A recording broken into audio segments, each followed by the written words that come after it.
Today, President Joe Biden pardoned 6 people. This is the second time he has issued pardons during his presidency. Gary Parks Davis, 66, who pleaded guilty to using a telephone to facilitate an unlawful cocaine transaction at age 22, received a pardon, as did Charlie Burns Jackson, 77, who sold whiskey without a required tax stamp when he was 18 years old. Also receiving a pardon, Edward Lincoln de Coito, 50, who pleaded guilty to involvement in a marijuana trafficking conspiracy when he was 23 years old. Vicente Ray Flores, 37, who consumed ecstasy and alcohol while serving in the U.S. military.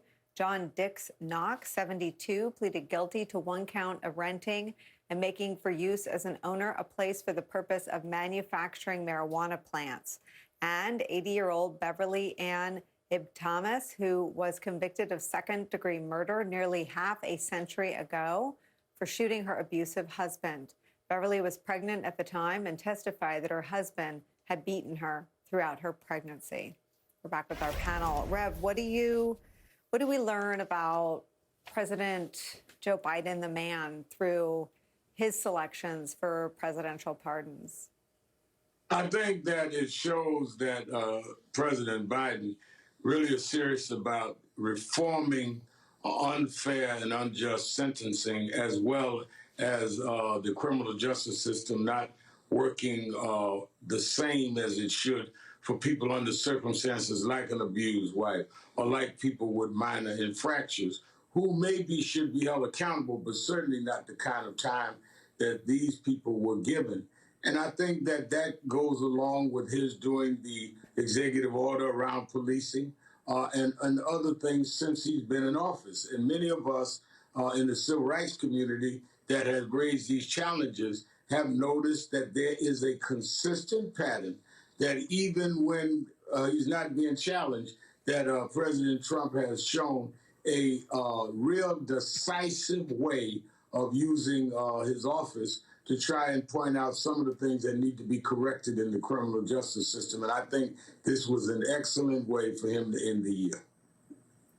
Joyce, what's your reaction to the recipients of President Joe Biden's first round of pardons, or second round of pardons?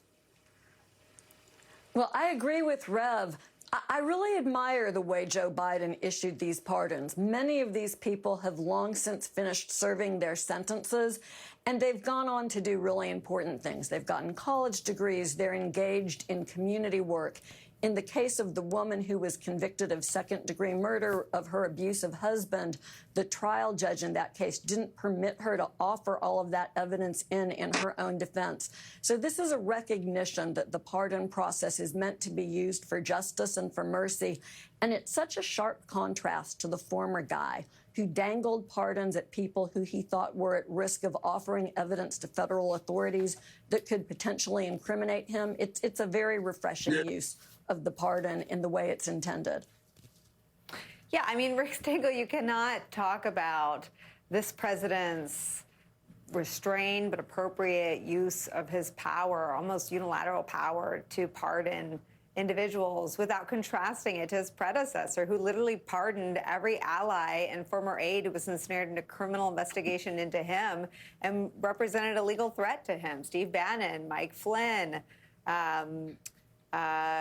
who else? There's a list. It's like a rogues gallery of, Jared Kushner's father, Charles Kushner, Paul Manafort, Roger Stone, George Papadopoulos, I forgot about him, Bernie Kerik, Dinesh D'Souza, the prolific maker of movies that one Bill Barr called ludicrous and laughed at, and Sheriff Joe Arpaio. I believe that was Trump's first pardon.